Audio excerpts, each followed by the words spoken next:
Yes, and welcome to this little day trip to Stockholm. It was currently Saturday, the 20th of June, so Midsummer Day. So I took the SL commuter train from Uppsala Central Station to Stockholm Odenplan.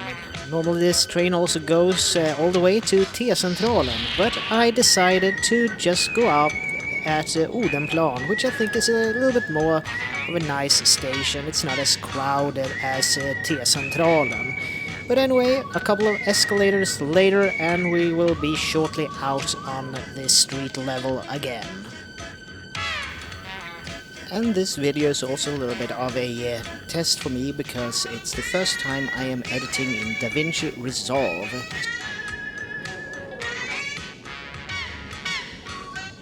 This will probably date the video a little bit, but the fact that we have some posters for Toy Story 5, it actually is a little bit of a nice way to see when this was taken, all of this video.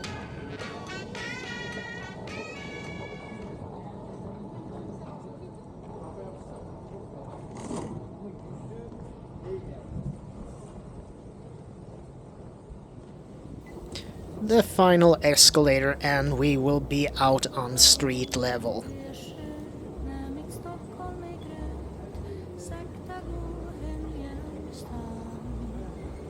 Some of the camera gear that I decided to bring on this trip was the Nikon FM or film manual camera, and I had a 35mm Nikon lens on it, the 2.8 version. And it had actually vintage Lucky color film loaded in it for the time being, and also the Insta360 X360 camera that has filmed the majority of this trip. I also brought a Canon Super 8 camera with some Kodak Vision 350D loaded in it, and I'll probably splice that in as well during this video. We are currently at Sergels Torg and the big fountain in the middle of the roundabout, and we're going now down towards NK, which is a department store here to my left. NK, Nordiska Kompaniet, which is well, you can call it the Stockholm version of London's Harrods. It's kind of this upscale department store.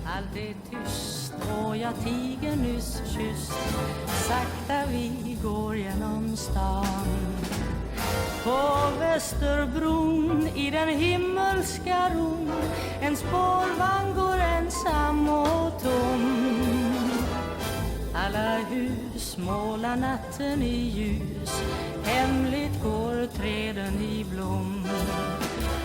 So we are leaving Hamngatan and going over to Kungsträdgården, where you have a lot of flags and people in Swedish football jerseys, and that's because this was filmed during the World Series, World Cup.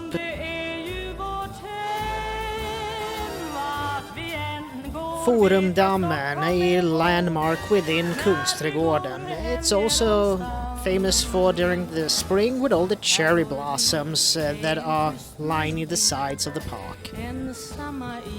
But off camera I decided to go further längs Hamngatan to arrive by the China Theatre and Berns Salonger, which has been two Stockholm institutions. At least Berns is talked about in Vilhelm Moberg's books like The Red Room, Röda Rummet.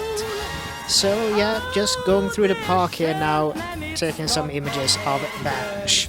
Sakta en natt gå I stan en kyss sen börja vandra igen sakta gå hem genom stan sakta gå hem genom stan. And now the big building right in front of us is Dramaten, the Royal Dramatic Theatre of Stockholm, which Ingmar Bergman, the director, had been the chief of for a time. Jumping ahead a bit, we are now at Djurgårdsfärjan, which has just left Skeppsholmen. It's a ferry route that goes between Skeppsholmen and Slussen, Gamla stan, and then to Djurgården and the amusement park Gröna Lund. So, unfortunately, even though the shortest distance is between Skeppsholmen and Djurgården, it first goes to Gamla stan and then back out to Gröna Lund and then back to Skeppsholmen. But it's a short and actually very scenic route, so if you want the most cost-effective short trip around to see some of Stockholm, I would highly recommend this for anybody visiting.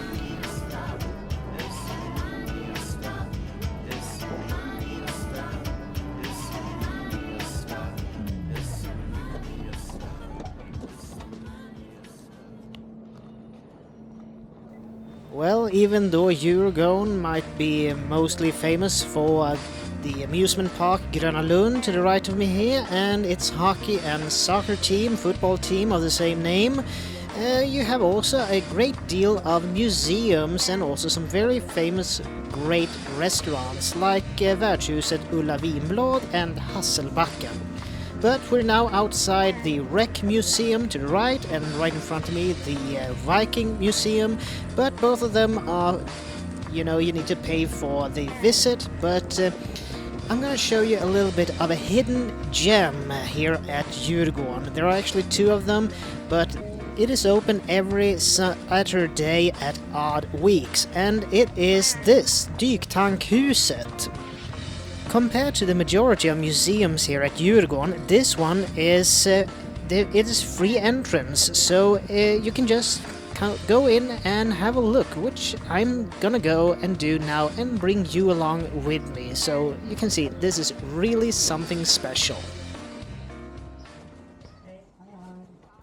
Dyktankhuset. It was built in 1934 by the Swedish Navy in order to teach submariners on how to escape from a sunken submarine.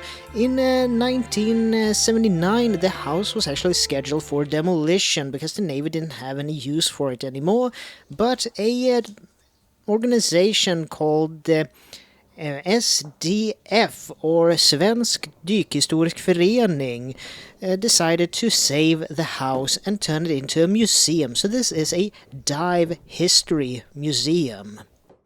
This house was actually serving the Navy for 45 years, and during the 1940s, the scientist Arne Zetterström did some tests on a gas blend of hydrogen and oxygen, which was called Hydrox, and it was tested here before put in practice in open water. But here comes basically the this is actually a Hasselblad official underwater housing for a 500 EL camera. And here we have the dive tank that was used to train submariners, and here are some of the rescue suits that has been used historically on Swedish submarines in order for the personnel to escape. But here you go. The interesting thing for me is that I actually own a quite decent amount of the items on display, and when talking a little bit to the person in the reception, he actually said that the house is run by Dykhistoriska Föreningen, but they have gotten a lot of donations, so the majority of these items in the museum exhibit are donations from private individuals. So yeah, Alec Pierce Scuba, I have seen a lot of these things on his channel, link in description. But anyway, yeah, all of these Nikor, Nikonos, all of these things, and the Eumig Nautica and some other Eumig Super 8 underwater film camera housings. Yeah, there's just so much cool stuff. As they said, they have over 1,000 individual pieces in this collection, so it's well worth the trip to go and see it for yourselves.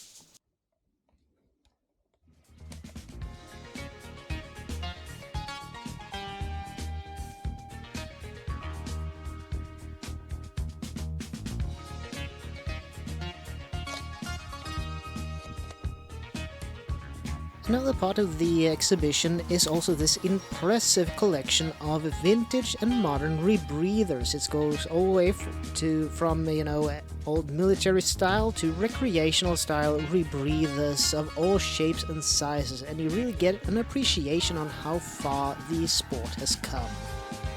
Snagged a bit of a pamphlet here with some information of the house and its history, what it had been used for, and what it's used for today. Really interesting read.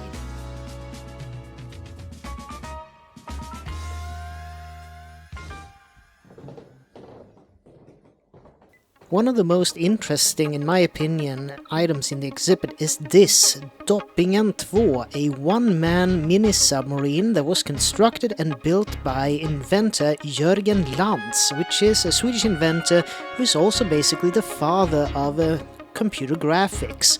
It was one of the first that actually started to question why computers had to be monochrome and not color. But it is a very interesting part of the exhibit.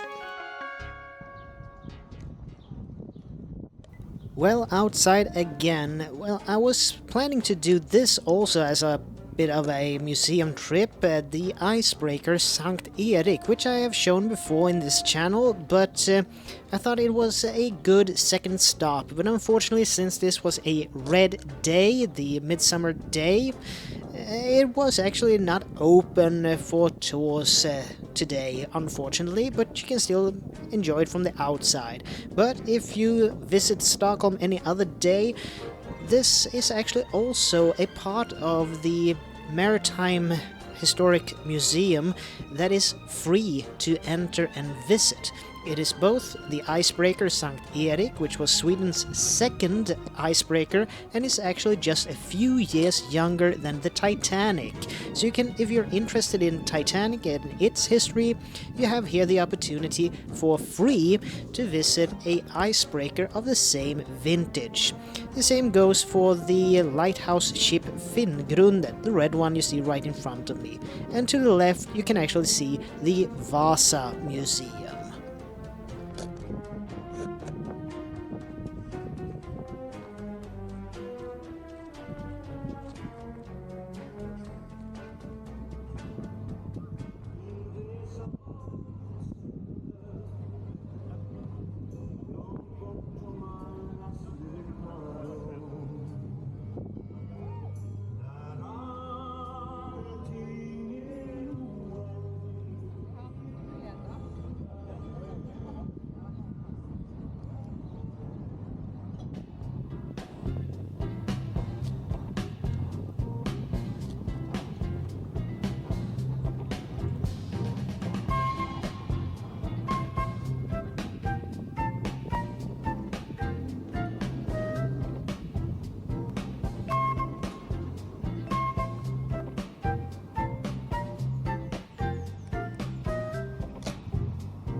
Firma Svensk 10. This is basically a design house for interior design in Sweden, and well, how can you explain this? It's like IKEA for millionaires. So if you're a person with a little bit of cash to spend and want some really designer-made furniture, wallpaper and cutlery and all sorts of things, I can really recommend this. Firma Svensk 10. It's a classic. A lot of their prints and designs are timeless.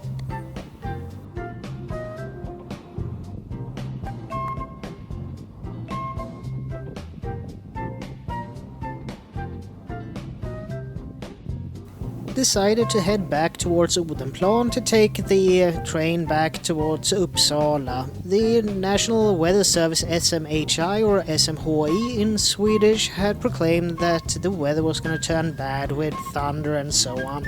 But I thought that, yeah, this is a good note to end the day in Stockholm on. But as a final point of interest, when I was passing by NK again, I saw this protest march for Palestine.